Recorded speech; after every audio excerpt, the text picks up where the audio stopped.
Hello everyone, I'm Pastor Don Norden. I'm the founder and the CEO of Global Ministries Network.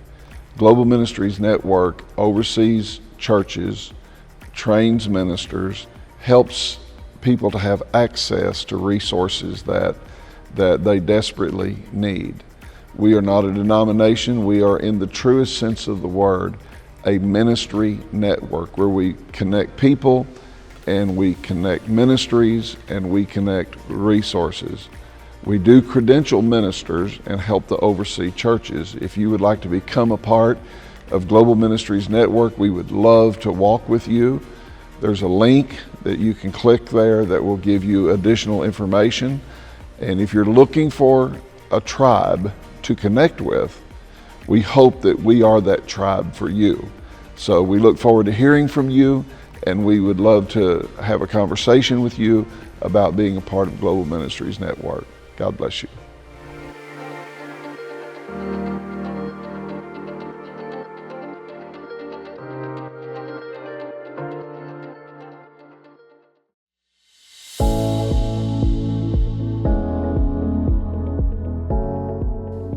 Welcome to GMN's very first episode of our new podcast, Leadership Blueprints, Foundational Kingdom Strategies for Leading Well. My name is Jeremy Floyd.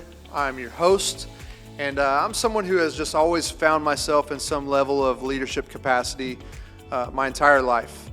I stepped into management level of leadership in 2011 in my family business, and over the course of the next 3 years, we grew from 8 employees to 25 employees. At the same time, I maintained a level of leadership within our church, where I served as a head usher, department head, and now I serve on our official board of community transformation, and as well as serving on the board of a local nonprofit whose focus is on helping young adults who have aged out of foster care. So on this podcast, we hope to bring you conversations that are filled with strategies that have been tested and proven through the experience of other leaders. Our hope is that no matter what type of leadership you find yourself in, you can learn from this podcast. So you might be sitting there thinking, I'm not a leader, but we believe that every individual on the planet leads in some way in their life. People are always watching and always noticing the things that we do, even whenever we think no one is looking.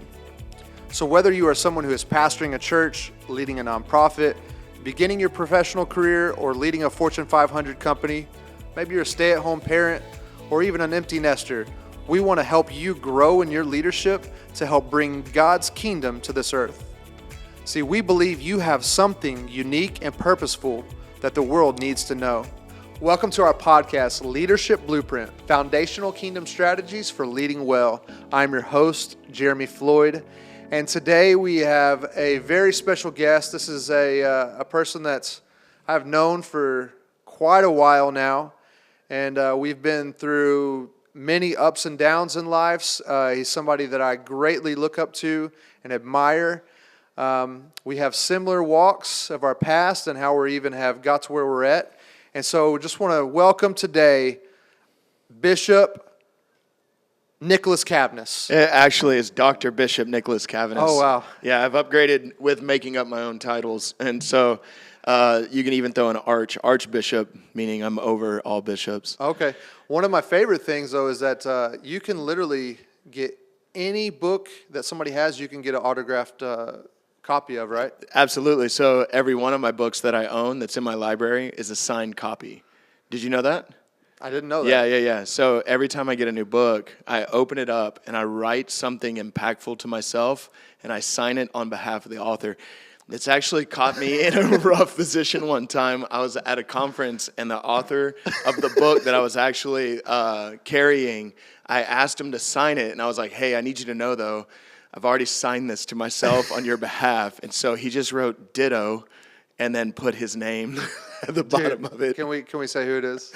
I can't remember. Oh, wow. So if you're out Super there watching this, book. I'm sorry I've offended you. Yeah, but I love that you said that you look up to me. And I like to think that's because I'm 3 inches taller than you. And how could you look up to me when I look up to you so much? Yeah. Well, you're 6'6". I'm 6'5". So Anyways, but no. So tell me a little bit about Nick Caveness. Sure. Something everyone needs to know about Nick Caveness is one of my core values is fun. If something isn't fun, I'm going to find a way to make it fun. And if I cannot make it fun, I'm going to find someone else to do it. So, yeah, I'm not a doctor. I'm not a bishop. I'm not an archbishop. I'm a dad. I'm a husband. You know, I've got an amazing wife, Beth Caveness, that I get to do ministry with. I've got 4 amazing kids, twin 19-year-olds, and a 11-year-old little boy, and a little girl that just turned 10. I've grown up in Southeast Houston area called Pasadena. Or Stinkadena. No, dude, hold on. Shots fired. That's inappropriate. Hey, it's okay. I'm from there as well. So okay. All right. We can say that. Yeah. No one else on the pod is allowed to. You can't say that. So growing up, grew up in a home that wasn't necessarily involved in church at all. Mm-hmm. It was chaotic at best. There were times early on in life that I had some confrontations with the idea of God. I remember my buddy saying a cuss word for the first time in front of me, and I was like, hey, you better not say that because you're going to go down there.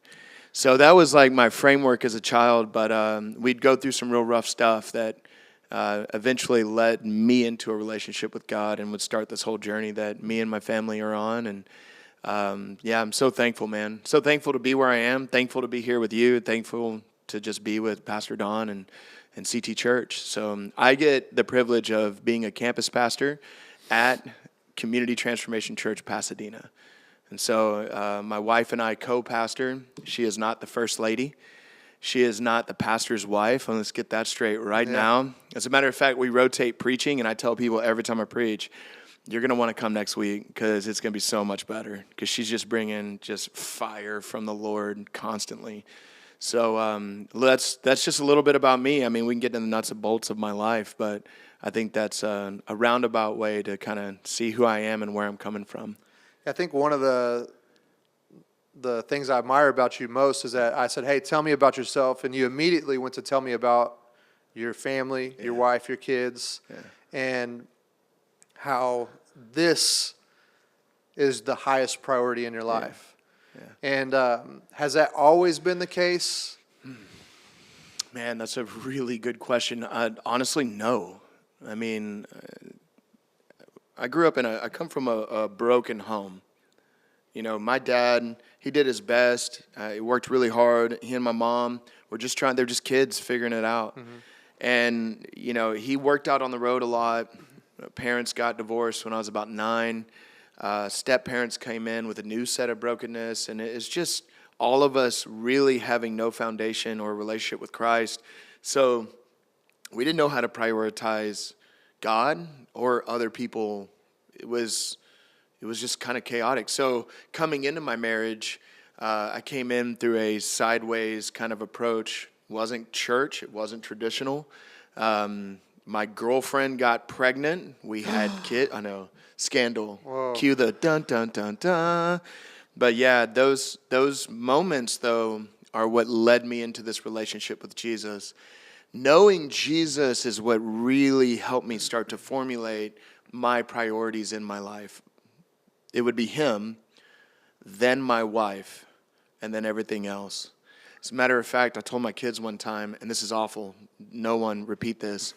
I told my kids when they were about 6, hey, boys, y'all need to learn how to swim because if we ever fly off a bridge into the water, I'm saving your mom first because I can make more of you. I cannot make another one of her. So I've had to have that priority just kind of tempered. It's a good way to... Yeah, listen, you're the one who called this podcast Leadership Blueprints. I think this should be Leadership Don't Do What I Did. Yeah, that's what it should be. I'm just going to share all my failures today. Yeah, well, remember, it's singular, Leadership Blueprint, though. Okay, let's get that right. And and for you to say there's only one Elizabeth Wolf Caveness. There is only one.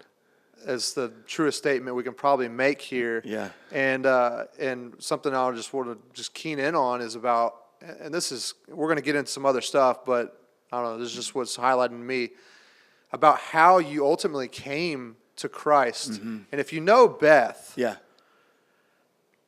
if you know Beth right now, Yeah. you don't know Beth back then, and as we call it, our BC days. Yeah, no. Our before Christ days. Not at all. No. And she is way sweeter, Oh my way goodness, yeah. nicer. I mean, Yeah. it's Yeah. it's a tremendous change. Yeah. But that was still present in the beginning of y'all's relationship Yeah.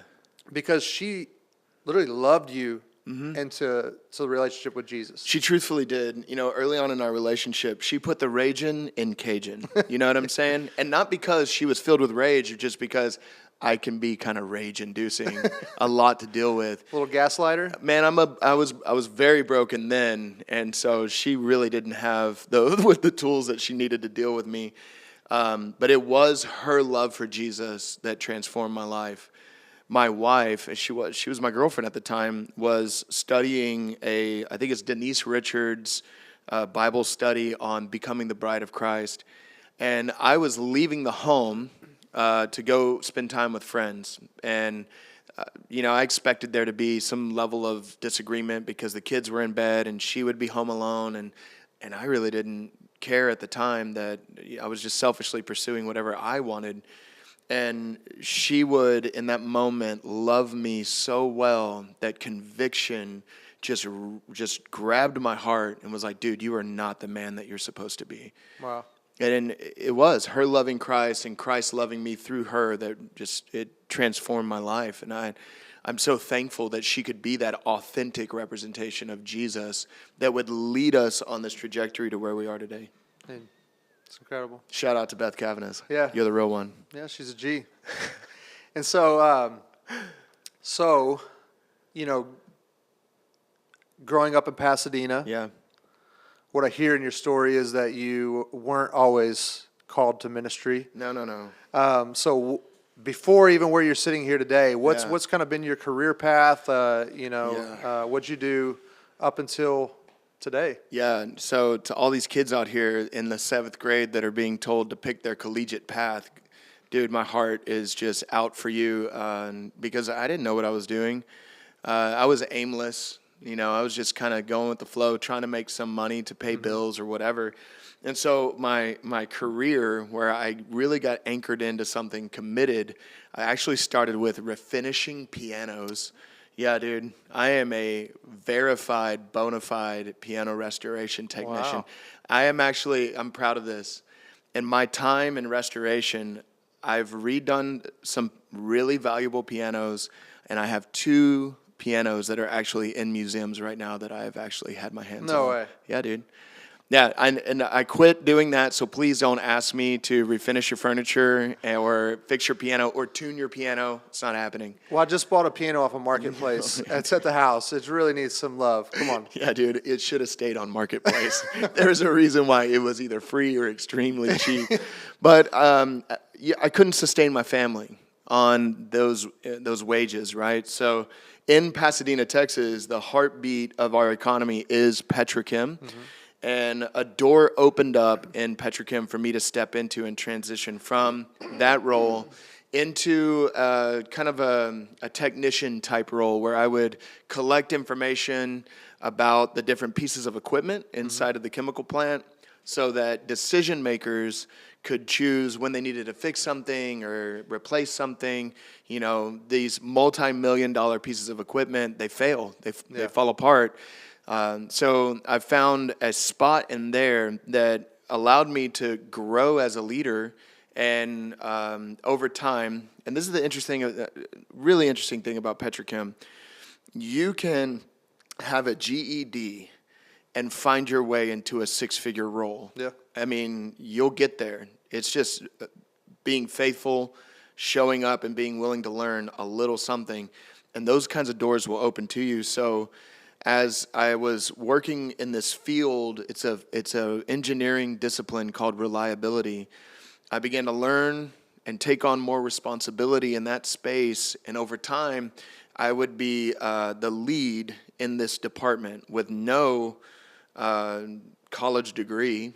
I just had a high school diploma, but I was making more money than I think most people in my family had ever made, and it was great.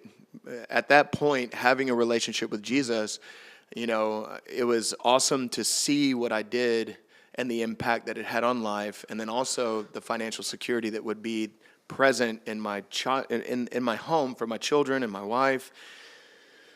And it brought some level of comfort. It felt like I was really blessed for God to open those doors and for me to be where I was.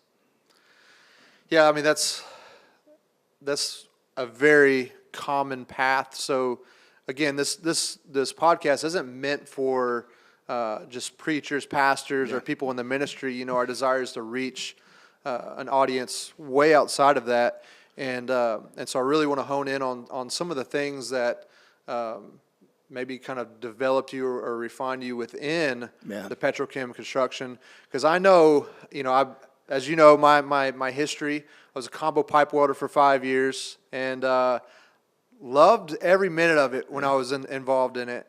And, sometimes we think like, oh man, if we just go back and just do that, it was a good time. And then you can walk outside and it's 105 degrees and you're like, I'm good. Yeah. I'm good.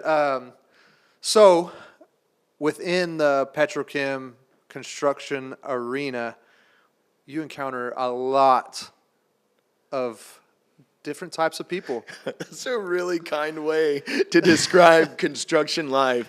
Yeah, you find some characters, and man, you're challenged on every level. Imagine, for those of you who have never been on a construction job site or in petrochem, imagine 7th grade boys, locker room. It's the same mindset, same attitude, even the same language, but they're 40, 50, and 60 years old with a little bit of authority. I mean, that's what it was like. We were just in a junior high chemistry set that everyone could die any day because of how immature we all were. But yeah, man, it is a great place to make a living, to find security for your family. But for me, there was a crossroads that happened, right? I ran into this spot in my career where influence was taking me to like a global level. Like I was being introduced to engineers from China, Brazil, France, learning how to do things globally, while at the same time understanding that my responsibility to this job site that I was on was actually to introduce people to a loving Father, to our Father in heaven, through Jesus. And so while I was building this healthy career, I was really taking seriously the fact that the job site was my mission field. I was passionate about reaching people. So all the characters and all the immaturity was having this collision with the truth of what God's word says. And man, we were watching amazing things happen out there. We saw people give their life to Christ, weeping in tears, repenting on the top of a scaffold in a pipe rack, 110 degrees outside. There were people that were instantaneously healed. We had a guy come in one time. He was basically like dragging half his body into the office. And we were like, dude, what happened? He's like, man, I don't know. I just hurt my back. I hurt my back. Injuries are rampant out there. And this was the interesting thing. He said, I have a disc golf tournament tomorrow. Priorities. And my sponsors have already paid for the tournament. And I was like, sponsors? He's like, yeah, I'm a pro disc golfer. Okay. And I was like, well, dude, let's pray for your back right now. So we pray for the guy. He gets healed immediately in the office. His back straightens up. He starts weeping, praising God, and he wins second place in a regional tournament the very next day. So crazy stuff was happening. God was on the move. But like I said, it was a crossroads because I felt this tug in my heart that said I wasn't called to this engineering field. I was called to create this disciple-making movement, this thing that was really burning in my heart to accomplish. And I had a decision to make. So you keep on saying we. Yeah. Okay, who is we? You, Jesus, Holy Spirit. Was it that we, or did you have somebody else out there that was kind of you're partnering with? Man. Yeah. So for me, it's always important to find my tribe. To find a group of people that I can run with. And so it was unintentional initially. a guy that came to work with me he just revealed that he was a follower of Jesus, and I was like, yeah, me too. And him and a few other guys, we started challenging each other daily to share the gospel, to pray with each other, pray with other people, pray for the sick, and it started to build this really deep ownership within a handful of guys on this job site to bring the culture of heaven, like on earth as it is in heaven, is like in Petrochem as it is in heaven. So, I can't remember how you say it, but I know Corey challenged you on sharing the gospel. Oh, yeah.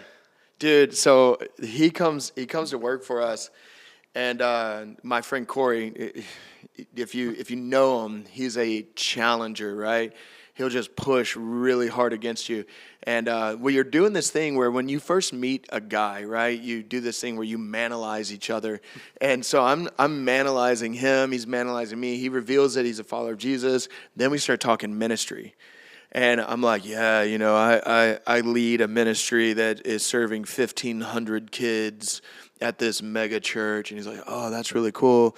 I'm the education director in Chicago for Teen Challenge. I'm like, oh, dude, that's serious. And then he asked me the question. He says, how often do you share your faith with strangers? And dude, like I couldn't say never, but my answer was never. Yeah. Like literally never. And so I thought real hard and I was like, oh, yeah. I like to be living proof of a loving God to a watching world. And it sounds good coming out, don't it? He was like, oh, that's real good. Is that like witnessing and when necessary, use words? And I was like, yeah, that's it. That's exactly right. And he said, well, I hope you don't feed the homeless that way. When necessary, use food. And I was like, you shut up. He goes, you won't go tell someone about Jesus right now? And I was like, you don't tell me what to do. And so this like healthy exhorting, like that's what we would say spiritually, but really it was just two dudes giving each other a hard time about not sharing their faith, and really turned into something beautiful and sincere that would challenge me to become and challenge me to press into a gift, an actual gift that I believe that God has given me that humbly, man, I ran into. I ran headlong into sharing my faith and then training others to share their faith as well. So while I'm growing in the petrochemical career, I'm also growing in this space where I'm with a empowering organization where my pastor gives me permission to start training people how to share their faith. And so I bring the way of the master, Kirk Cameron's way of the master. Like, would you consider yourself to be a good person? Just guilt me into yeah. And so I actually convinced Jeremy to join my training class, and we'd go to the streets, dude. Even better than me, Larissa was in that class. Yes, dude. Jeremy's wife, Larissa, was also in that class, and being able to train people up to share the gospel was a big deal for me. But at the same time, I'm in this tension, right? Because I feel this call to developing people to do what Christ called us to do, but at the same time, I have this very successful career, and I'm having to decide, where do I spend all my time? Mm-hmm. Well, I'm working 40, 60 hours, and then I'm training 20, 30, and there's this huge weight that's inviting us to either take a full leap into this thing that we call ministry, or sacrifice that burning passion in my heart and stay on the job site. Yeah. So we have some similar paths we've taken, but our background, our backstory is a little different. And so for me, I grew up in church. Yeah. And I was even thinking about what's, summertime comes around and you go to summer camp. And you go to enough summer camps and you realize that night one is we gotta get all the backsliding children that have been living like hellions at school all year. We gotta get them saved or get them brought back to Jesus. And then coming from a Pentecostal background, the next night, we got you saved. Now we got to get you filled. Yeah, man. Right. And so then now night 3, we have to evangelize our schools. Yes, dude. And so we've got to empower you to go out and evangelize. You got to reach your friends because they're dying and going to hell. And then the last night is who's called to the ministry. Ooh. And how how are you not going to answer that, right? Dude, everyone is Yeah. raising that. We're all called. And so growing up in church, growing up in a professional family, kind of blue collar background, we look at our pastors like, dude, they've got the red phone just waiting to dial into heaven, right? And so we kind of like put these ministers on a pedestal, and there becomes this almost divide between the secular, our worldly jobs, your dirty money, and then then the holy platform, holy platform, That's really good. just being the sage on the stage and Oh, having that connection to God. God's man of power for the hour. Did you have to work through any paradigm shift within gosh. that? Like you're some lowly construction petrochem worker, bringing all your tithe into the storehouse and making it holy, to ministering to people and having a level of ministry. But was there any kind of paradigm you had to overcome in yourself? So initially, there's this incredible amount of freedom because I didn't have a lot of religious paradigms, right? But then there was also the conforming to a culture that you've never been a part of before, while still desiring to show people, you can live like Christ. Mm-hmm. I mean, so yes and no, right? So not initially, but through relationships and challenges from other people, I was picking up different beliefs. But thankfully, Community Transformation Church has really been my church home, where I've really received just significant direction, correction, preparation, development. I mean, we call it discipleship, right?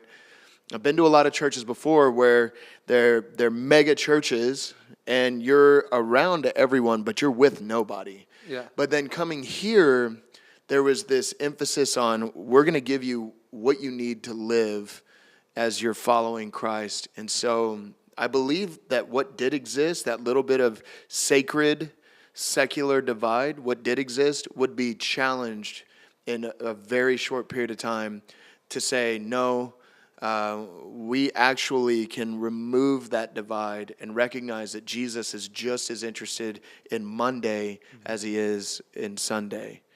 So my mind began to kind of go back and forth between this idea of, I have this holy calling and then I have this engineering job. Which is better? Which gets priority? Which one is God actually interested in? I mean, at the end of the day, we know he's interested in all of it. Yeah. It's not a church life balance or a work life balance. It's just life. That's it. And Jesus says that he's the way, the truth, and the life. We're going to find life in where we give priority. And if you prioritize your career, but Christ is in the middle of it, dude, you're not doing something secular. No. You're introducing that culture into a place that is desperately in need of, who Christ is through your life. And the same is true in a track into the church. As you're developing and leading others and trying to lead them more effectively, what you end up doing is creating leadership funnels that you're developing people in discipleship or apprenticeship and sending them into where they're called to make a difference. So you're wrapping up, or we're at this moment of tension, right?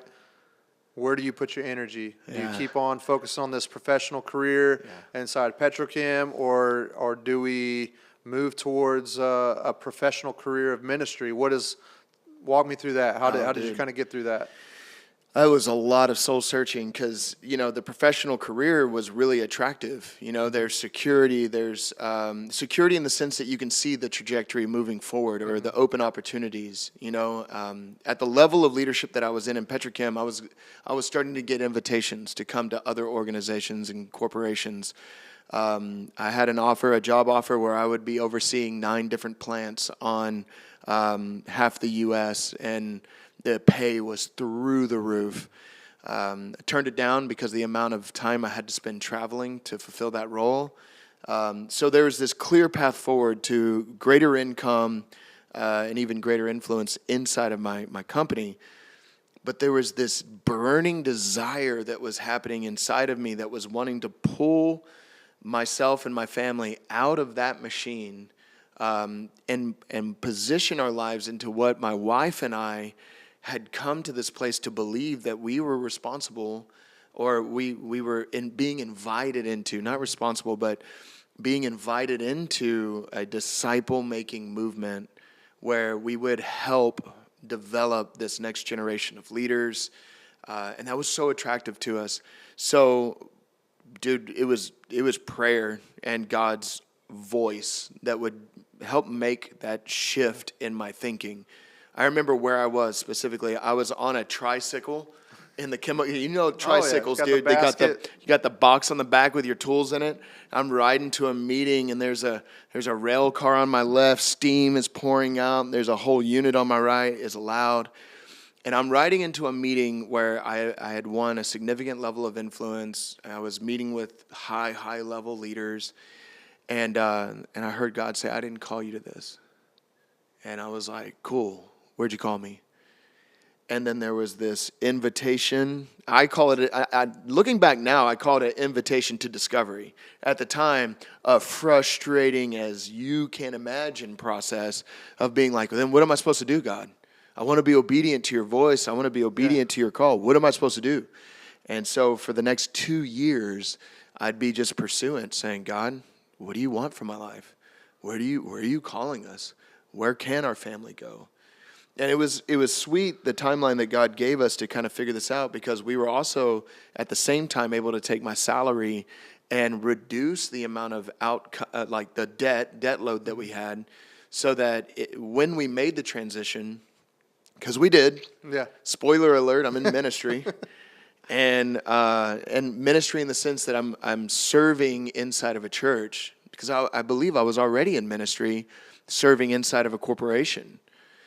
But I made this transition to come alongside others and develop them and equip them and send them. And I ended up leaving over 46% of my salary on the table to do that. But God's faithful, right? He made it possible for us to make that transition. And there was just some really cool things that happened all at the same time. The real estate market had taken our home that was a modest home and made it very valuable. We were able to capitalize on that sale and make some other investments. And so our financial future would be secure and obscure at the same time, because, we're stepping into this faith-filled leap of calculated steps, with the outcomes solely being on what God would open the door for, not the success track that I would try to pursue in my career. Yeah. If that makes sense. Yeah, so I want to hit on something that you said, because I think that anybody that's a follower of Jesus and is passionate about wanting to take the steps that they feel like Jesus is leading them to, we've all heard that call of where Jesus is like, hey, you're made for something else. You're not made for this. And we immediately want to spring into action and make some just rash decisions. Sure, yeah. But you said you had a 2-year runway, so I really want to focus on that, because I feel like some of the people that are going to be listening to this are probably like, man, I feel that. I feel God pulling me over into this other direction, but I feel confused on, should I do it now? Should I wait? What should I build up? Where should I go? And so let's walk through that a little bit. Man, so what we're about to just dive into is condensed, applied understanding. Because at the time, I was filled with, let's jump. Yeah. If we really trust God, I got confirmation. I saw a bird fly into a tree. I was looking for signs all over the place to try to, confirm this thing inside of me. I remember going to a revival in Carolina, and I was in worship, and I asked God specifically. I was like, God, I shouldn't say I asked him specifically as if it was the first time. I was continually asking God specifically, what's my next step? Where have you called me? What have you called me to do? And I remember having this internal vision in worship, and it was a thought that just slid right on top of all my other thoughts. And it was the image of a compass. And I don't know if you understand what a compass is for, but it is not a map. Compass will show you what direction you're facing, not where you're going. There's no coordinates on a compass. And so I'm like, oh, okay, that doesn't help me at all, God. Show me. And what ended up happening in a 2-year period is a intense pursuit of him and his voice. I made a decision during this period. I said, you know what? I'm going to act on any time I think that God is speaking. And I'd rather be wrong 4 times out of 10 and get it right 6 times than not to move at all and just sit here and wait. So there was still this, I'm going to move, but I'm not going to make this huge decision until I hear him say so. So I believe in this process, what God was doing was pulling me further into a radical obedience and reliance on him, while at the same time he was doing the same inside of my wife. My wife was really pursuing an education and understanding how the Holy Spirit is at work in us. And so while she's learning about what the Holy Spirit is trying to accomplish, and she's doing these things we call activations, where we activate our faith and we take a step towards an idea, I become her activation guinea pig, dude. I'm just trying to take a shower, you know what I mean? And wife busts in and is like, we're going to do an activation. And I'm like, and then in moments I'm just like, oh, God, yes. So, because she's challenging me to ask God for certain things, or for an idea or a picture or a confirmation. And God was continually confirming these little steps, but not the big leap. Mm-hmm. And so it was a lesson learned that God's not in as big of a hurry as we think he is. And although he's not in a hurry, he's going to give us these smaller steps to execute on that will bolster our faith capacity. It will take us to a whole nother level of belief. You know what I'm saying? Like, have you ever been there in your life where you had faith for something, but if you didn't go through your process of failure or trial, you wouldn't have developed the actual faith you needed for your next step? Yeah, absolutely. I mean, I don't know. I took the complete opposite approach and just quit my job, sold my house, and we just pushed all of our chips to the middle of the table because I was betting on God. Come on. And so that was a choice that we made, and that's a story for another day. Okay. But yeah. So what I hear you saying, from you taking, those baby steps and just kind of. Just what God was putting in front of you at that moment. Did you still carry an anxiety or a stress on what you felt like was that final destination, or did that kind of alleviate that and you were at peace in those smaller steps? It's interesting that you'd ask. So my personality, second thing you need to know about my wife is that she's a psychologist, not by degree. I mean, she's got a degree in psychology. She isn't a practicing psychologist, but I've been her patient for 20 years. So what I know about myself is my personality is thrilled in the change. I'm excited about what's next. The anxiety is in the not next. Mm-hmm. That's where the anxiety is. It wasn't in the big shift that was coming. I didn't feel, I'm like, let's go. I'm ready. Don't tell me that I can't have fun and go and quit my job and just run and do what I'm passionate about. Don't threaten me with a good time. While at the same time, the anxiety was in the wait, the waiting for that transition. God, am I not faithful enough? Am I not bold enough? And am I not trusting you enough? That you know and I know, and I think as leaders we should know that his timing is perfect. And I could have left my job for an inferior expression of what I actually received. There was this moment that was a breakthrough moment in 2017 where our campus pastor at Community Transformation Church Pasadena, John Ashcraft, actually invited me to join his staff as an executive pastor.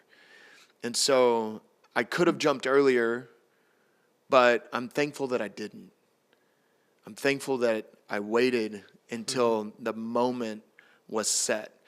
One of the things that I absolutely wanted to do is hitch my wagon to CT, because this has been a place of development for me, but also I've been in other circles with other people, and I've never seen anything so healthy as far as an organization, its leadership, and the willingness that Pastor Don has to empower people for what's inside them. Man, I am still learning how to really value what's inside of other people, because the way that he's able to do that is unmatched. So this moment in time was just where God showed up, God validated, God confirmed, and then it was time to make the step. So the last statement, just to kind of close out this idea, this concept, there's a listener out there that's like having this turmoil right now. Yeah. What would you tell them in their place of waiting, anticipation, or whatever?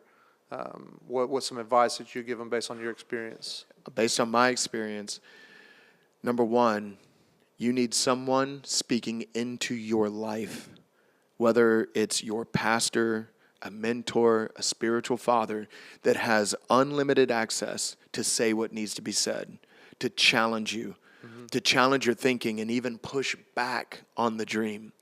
You need someone that has permission to tell you, you absolutely cannot do that and you need to wait. If you don't have that person in your life, that's where you need to start praying. God, send that individual. Who is this man or this woman who can walk me into the future that I'm supposed to walk in? And we see it biblically, right? I mean, we see Timothy's relationship with Titus and Paul. I mean, Paul's relationship with Timothy and Titus. We see Jesus and his relationship with the 12. There's this season of development where even the 12 disciples are trying to take positions of authority, and Jesus, I can just see him being like, like my leaders in my life are like, oh, please. Oh, no, you can't call fire down from heaven and kill an entire village of Samaritans. Please stop. Or, no, you can't sit at my right hand because you still can't control your temper. Like, what's wrong with you, man? Get it together. That level of relationship that can speak into your life, seek that out. And seek it out prayerfully. Do not be flippant in hitching your wagon to somebody because of their success. You may find God is going to use somebody in your life that you may not even deem successful, but they may be carrying the wisdom and carrying some of the pieces of that download that you need to execute what God is calling you to do. And then, of course, it's all presence-centered relationship with Jesus. If there's an ultimatum in your heart from God, do this or die, you need to fact check what you believe. You need to understand from a real intimate level who God is. If you don't know him as a father, the way that Jesus revealed him as father, if you're still looking at God through the lens of Old Testament stories of retributive, abusive, and some sections of the Bible just not speaking and not present at all, you need to go back to the Gospels, because Jesus says, if you've seen me, you've seen the Father. And if your perspective of Father God is not anchored in Christ, man, start doing the work to redeem and understand the truth of who God is in your life. And that's where I would say, if you're feeling anxious about your future, man, go and sit with those wise counselors. Just spend time in God's presence. Become a presence-centered person that is continually finding delight in knowing what the Father is wanting for your life and desiring for your life. If you're stuck, come to a Freedom Weekend at CT Church. We host them in Arkansas and Houston, and man, all over the place.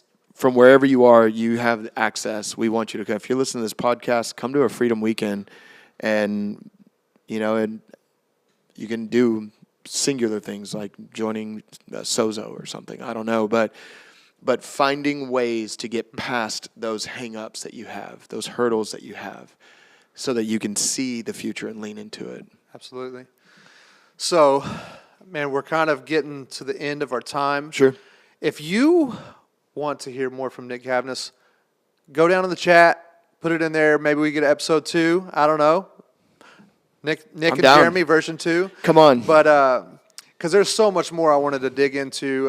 But as we pray, we believe that God leads our conversations, leads where we want to go. That there's somebody that needed to hear exactly what we talked about today, and so kind of to close out is that this is Leadership Blueprint, and so what is the thing that you would say is the stamp of Nick Caveness leadership on your life? Yeah. Just something that just kind of personifies who you are, how you lead, and all of that. Yeah, and thank you, man. I actually came to this conclusion with Pastor Susan through her purpose statement and her helping me create the purpose statement for my life and even knowing my why. I think she's got an incredible book out there. If you don't have it, you need to buy it.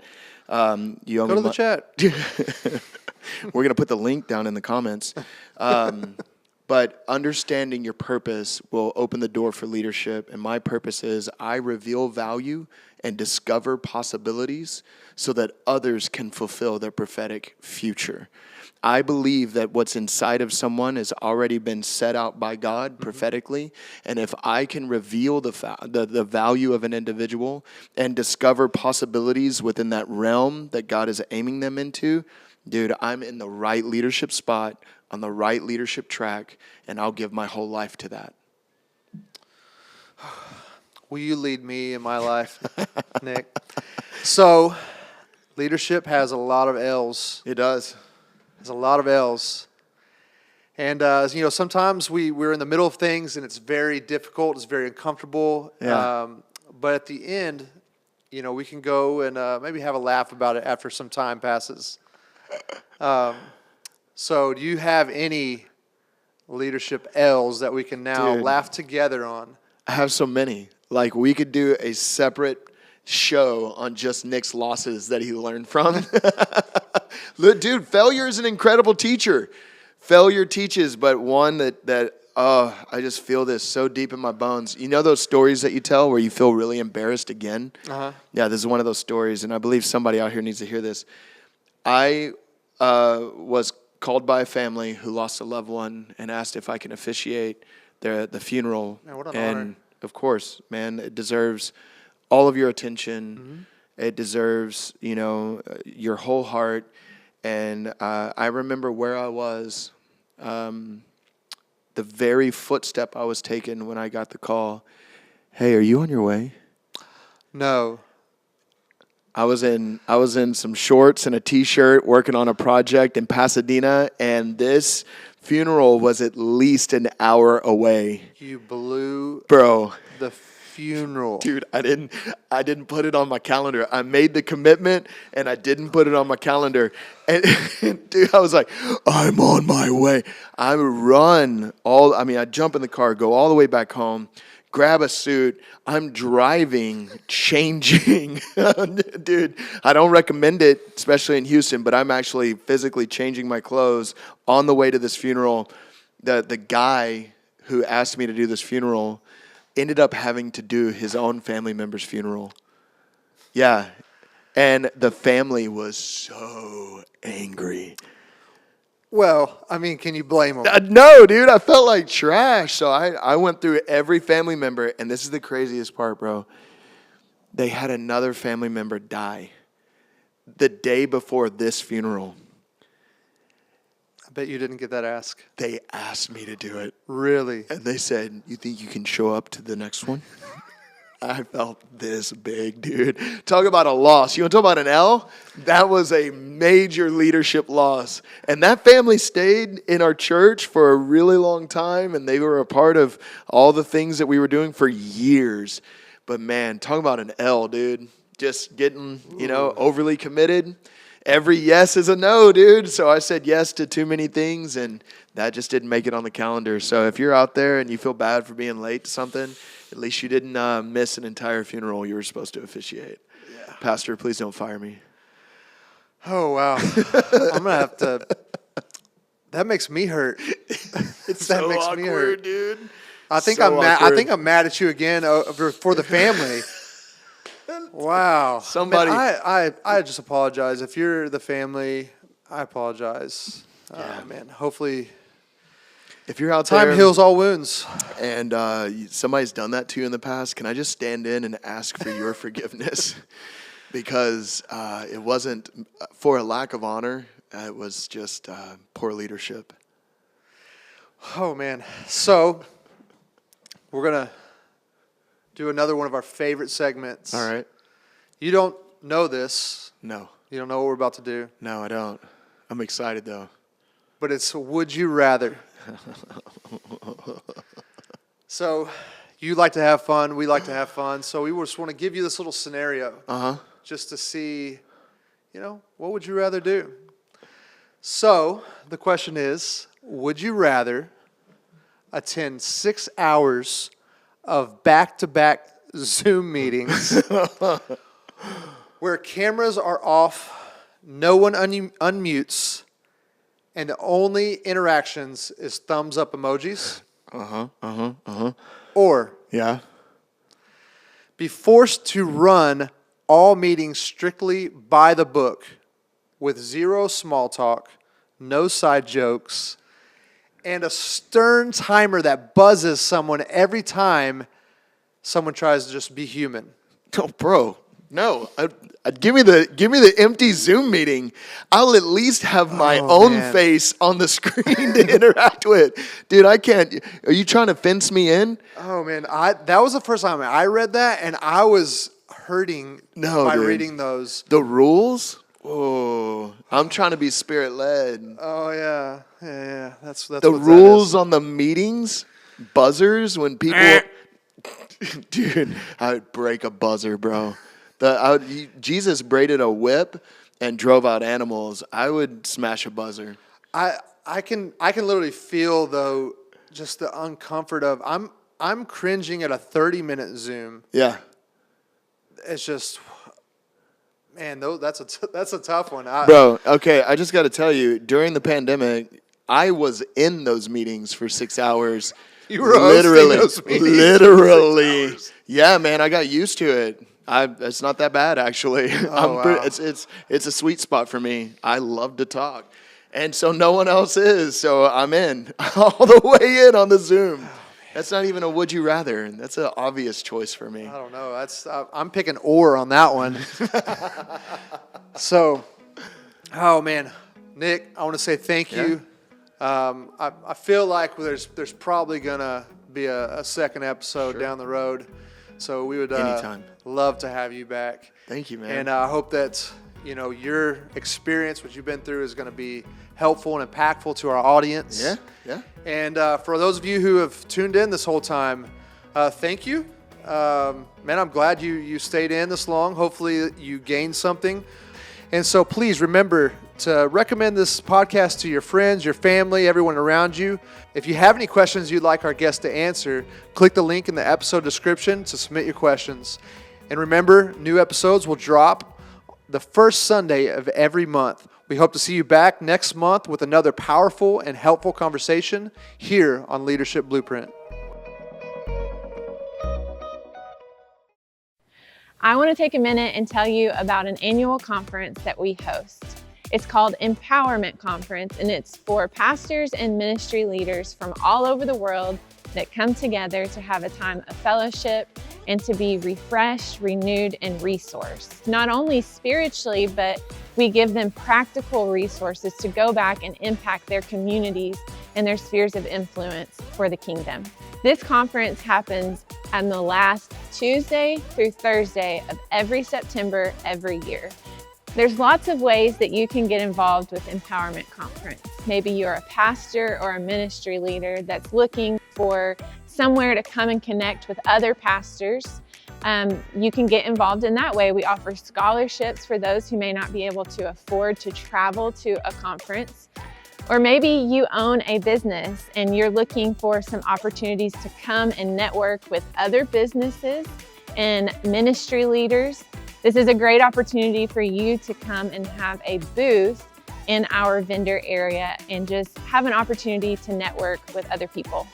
So in whatever capacity you're looking to connect with Empowerment Conference, You can head to empowermentconf.com or click the link in the episode description to get more information and even register for this year's conference. We hope to see you there.